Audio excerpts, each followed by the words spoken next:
សូមជម្រាបសួរប្រិយមិត្តទាំងអស់គ្នាបាទនៅពេលនេះខ្ញុំមានការផ្សាយពិសេសតែសូមជូនតែជាសំឡេងទេមានផ្សាយទាំងនៅតាម Facebook ផង YouTube ផងក្នុងពេលដំណើរគ្នាតែម្ដងដើម្បីឲ្យប្រិយមិត្តបានដឹងបាទសូមជម្រាបសួរបាទដើម្បីឲ្យប្រិយមិត្តបានដឹងណាបាទអញ្ចឹងនៅថ្ងៃនេះប្រិយមិត្តនៅក្នុងប្រទេសកម្ពុជាប្រហែលជាបានដឹងហើយអំពីការសម្រេចចិត្តជាឯកតោភាគីរបស់ខាងភាគីថៃនៅក្នុងការលុបចោលនៅអនុសារណៈស្តីពីការយោគយល់ឆ្នាំ2001ទៅលើការអភិវឌ្ឍព្រំដែនសមុទ្រឬក៏នឹងការកំណត់ព្រំដែនខណ្ឌសីមានៅតំបន់សមុទ្រជាមួយនឹងប្រទេសកម្ពុជានោះបាទហើយនៅខាងក្រៅប្រទេសនេះមានសារព័ត៌មានច្រើនណាបាទដែលបានយករឿងនេះមកផ្សាយពីភ្នាក់ងារធំដូចជា Reuters AP ហ្នឹងបាទ AP ហ្នឹងគឺផ្សាយច្រើនហើយបណ្ដាញសារព័ត៌មានផ្សេងទៀតនៅលើពិភពលោកដែលកន្លងមកមិនសូវចាប់អារម្មណ៍ទៅលើប្រទេសកម្ពុជាក៏យកមកផ្សាយច្រើនដែរពីព្រោះនេះគឺជាការមួយដែលសម្រេចដោយភាគីមួយក្នុងការលុបចោលដោយឯកតោភាគីដែលធ្វើឲ្យមានការភ្ញាក់ផ្អើលទៅលើខាងអ្នកសារព័ត៌មានអន្តរជាតិបាទដោយសារមានសារព័ត៌មានច្រើនហើយនឹងប្រិយមិត្តបានដឹងខ្លះផងដែរនោះគឺខ្ញុំសូមដកស្រង់ចេញពីទីភ្នាក់ងារសារព័ត៌មាន AP មួយចឹងណាបាទអញ្ចឹងថាតើនៅខាងសារព័ត៌មានអន្តរជាតិនេះគឺនឹងរីកាយ៉ាងណាបានរីកាយ៉ាងណាដែរអំពីបញ្ហានេះបាទនៅថ្ងៃនេះ AP គឺបានរីកាដោយដាក់ចំណងជើងថា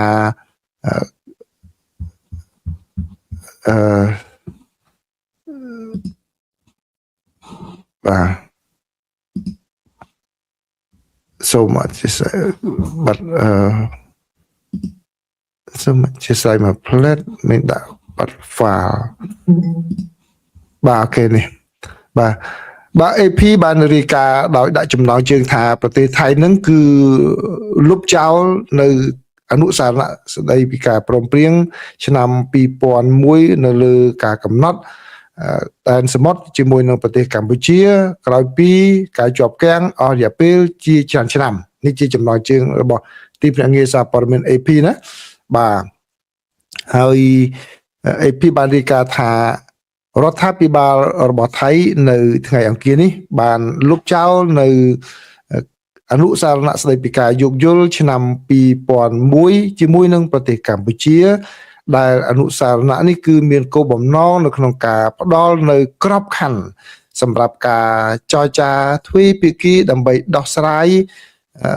ព្រំដែនទឹកដែលទាមទារត្រួតស៊ីគ្នាប្រទេសកម្ពុជាវិញបាននិយាយថាខ្លួនសម្ដែងនៅការសោកស្ដាយដែលគណៈរដ្ឋមន្ត្រីរបស់ថៃបានសម្រេចចិត្តដូចនេះក៏ប៉ុន្តែកម្ពុជានឹងបន្តប្រើប្រាស់ព្យាយាមដោះស្រាយនៅចំនួនព្រំដែននេះឲ្យបានរដ្ឋាភិបាលនៃប្រទេសទាំងពីរបានចុះហត្ថលេខាលើកិច្ចព្រមព្រៀងក្នុងការដោះស្រាយនៅកំណត់ដែនសីមាព្រំដែនទឹករវាងប្រទេសទាំងពីរនេះដោយសន្តិវិធីហើយក៏បានផ្ដល់នៅក្របខ័ណ្ឌសម្រាប់ការគ្រប់គ្រងនិងអភិវឌ្ឍរួមគ្នានៅធនធាននៅក្នុងដែនសមុទ្របាទដោយយោងទៅតាមច្បាប់អន្តរជាតិប៉ុន្តែភាគីទាំងពីរនេះមិនសម្រេចបាននៅការរីកចម្រើនណាមួយទៅមុខទៀតទេក្រោយពីចុះកិច្ចព្រមព្រៀងនោះបន្ទាប់ពីមានការចរចាអស់រយៈពេល5ជុំបាទអស់ក្នុងរយៈពេលជាង2ទសវត្សរ៍មកនេះការសម្រេចនៅក្នុងការលុបចោលដែលនៅអនុសារណៈនេះដែលមិនមានគេថាមិនទាន់បាននឹងចូលជាធរមានទេរហូតតតែប្រទេសថៃបញ្ជូននៅការលិខិតជូនដំណឹងជាផ្លូវការទៅដល់ប្រទេសកម្ពុជានោះគឺជាការបញ្ចប់នៅក្តីសង្ឃឹមដែលថាភាគីនៃប្រទេសទាំងពីរនឹងអាចដោះស្រាយនៅបញ្ហាទាមទារត្រួតស៊ីគ្នាបានហើយដែលនឹងអនុញ្ញាតឲ្យមានការធ្វើអាជីវកម្មនៅរ៉ែ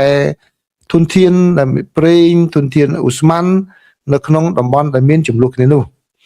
ការសម្រេចចិត្តរបស់ប្រទេសថៃនៅក្នុងការលុបចោលនៅកិច្ចព្រមព្រៀងនេះកើតមានឡើងក្រោយពីមានការធ្លាក់ចុះនៅទំនាក់ទំនងរវាងប្រទេសទាំងពីរយ៉ាងខ្លាំងហើយក៏មានការប៉ះទង្គិចគ្នាដោយអាវុធនៅក្នុងរយៈពេលប្រមាណឆ្នាំចុងក្នុងឆ្នាំចុងក្រោយនេះប្រទេសទាំងពីរក៏បានប្រយុទ្ធគ្នាទៅលើការទាមទារមកខាងព្រំដែនគោកផងដែរដែលរហូតដល់មានការប៉ះទង្គិចគ្នាតាំងពីខែកក្កដារហូតមកដល់ខែធ្នូហើយបានបណ្ដាលឲ្យមានជនស៊ីវិលនិងទាហានរាប់សិបនាក់បានស្លាប់បាត់បង់ជីវិតនៅភាគីទាំងសងខាងហើយក៏មានប្រជាពលរដ្ឋរាប់សែននាក់បានភៀសខ្លួនចេញពីលំនៅឋានផងដែរកិច្ចព្រមព្រៀងដែលបានឯកភាពគ្នាជប់បាញ់គឺចូលជាធរមានកាលពីខែធ្នូគឺនៅមានលក្ខណៈផុយស្រួយនៅឡើយទេក៏ប៉ុន្តែភាពតានតឹងគឺនៅតែបន្តដោយមានការកាត់ហេតុការណ៍នៅតាមបណ្ដោយព្រំដែនខ្លះៗក្នុងពេលកន្លងមកនេះហើយក៏មានការដាក់កម្លាំងទ្រង់ទ្រាយធំផងដែរការប្រយុទ្ធគ្នានេះគឺបានបណ្ដាលឲ្យមានការចាប់អារម្មណ៍ជាថ្មីទៅលើបញ្ហាព្រំដែនហើយនឹងការការពារដែនទឹកដីរបស់ប្រទេសថៃដែលធ្វើឲ្យមានអារម្មណ៍នយោបាយជាតិនិយមបានក្លាយទៅជាបញ្ហាធំប៉ះពាល់នៅក្នុងនយោបាយផ្ទៃក្នុងរបស់ប្រទេសថៃនាយករដ្ឋមន្ត្រីថៃលោកអនុทินឆាន់វីរគុលនិងគណៈបកភូមិใจថៃរបស់លោកដែលបានធ្វើការសន្យាក្នុងពេលការឃោសនានោះក្នុងនោះរួមមានការលុបចោលនៅកិច្ចព្រមព្រៀងដែលបានធ្វើនៅក្នុងពេលនេះនិងការសន្យាតាក់ទងជាមួយនឹងការដោះស្រាយបញ្ហាព្រំដែនដាក់ជាគោលនយោបាយដ៏សំខាន់របស់ខ្លួននៅក្នុងពេលធ្វើយុទ្ធនាការឃោសនាបោះឆ្នោតអនុសារណៈស្ដីពីការយោគយល់គ្នានេះគឺមិនមានការពាក់ព័ន្ធហើយក៏នឹងមិនមានអ្វីប៉ះពាល់ទៅដល់ស្ថានភាពនាពេលបច្ចុប្បន្ននេះទៅលើបញ្ហាព្រំដែននោះទេនេះបើតាមការបញ្ជាក់របស់លោកអនុทิនខិតខំព្យាយាមថាការលុបចោលនេះគឺអត់មានពាក់ព័ន្ធអ្វីជាមួយនឹងការចំនួននោះទេបាទនេះបើតាមការលើកឡើងរបស់លោកនៅក្នុងកិច្ចប្រជុំគណៈរដ្ឋមន្ត្រីនៅថ្ងៃអង្គារនេះដោយលោកអនុทินបានបន្ថែមថាការចរចាពាក់ព័ន្ធជាមួយនឹងព្រំដែនទឹកជាមួយនឹងប្រទេសកម្ពុជាគឺនឹងនៅតែបន្តដដែលដោយប្រើក្របខ័ណ្ឌផ្សេងទៀតសម្រាប់ការដោះស្រាយដូចជាច្បាប់គេថានីតិវិធីព្រំដែនសមុទ្ររបស់អង្គការសហប្រជាជាតិដែលហៅកាត់ថា UNCLOS ដូច្នេះថៃគឺងាកមកប្រើយន្តការនេះរដ្ឋាភិបាលថៃតាមរយៈអ្នកនាំពាក្យរបស់ខ្លួនគឺអ្នកស្រី Rachada Direct ក៏បានសង្កត់ធ្ងន់ថាការលុបចោលនេះគឺតំណាងឲ្យនៅការរៀបចំឡើងវិញនៅកិច្ចសហប្រតិបត្តិការរវាងប្រទេសទាំងពីរគឺមិនមែនជាការលុបចោលនៅទំនាក់ទំនងឬក៏ការចរចាណាមួយនោះទេសារព័ត៌មាន AP បានបន្តទៀតថាប្រទេសថៃនឹងបន្តដោះស្រាយពិភាក្សាជាមួយនឹងប្រទេសកម្ពុជាក៏ប៉ុន្តែបានស្នើឡើងឲ្យប្រើប្រាស់យន្តការក្រមអនុសញ្ញារបស់អង្គការសហប្រជាជាតិវិញដែលហៅថា UNCLOS នេះដែលគឺមានលក្ខណៈទូលំទូលាយជាងមុនហើយមានលក្ខណៈច្បាស់លាស់ជាងមុនហើយដែលជាប្រព័ន្ធគឺអនុញ្ញាតឲ្យមានការដោះស្រាយទំនាស់ខាងព្រំដែនទឹកនេះឲ្យបានមានប្រសិទ្ធភាពនេះបើតាមការបញ្ជាក់របស់អ្នកស្រីឆាដាដែលជាអ្នកនាំពាក្យដោយឡែកនៅក្នុងប្រទេសកម្ពុជាវិញគឺតាមរយៈរដ្ឋមន្ត្រីក្រសួងការបរទេសរបស់កម្ពុជាគឺលោកប្រាក់សុខុនលោកបានមានប្រសាសន៍នៅក្នុង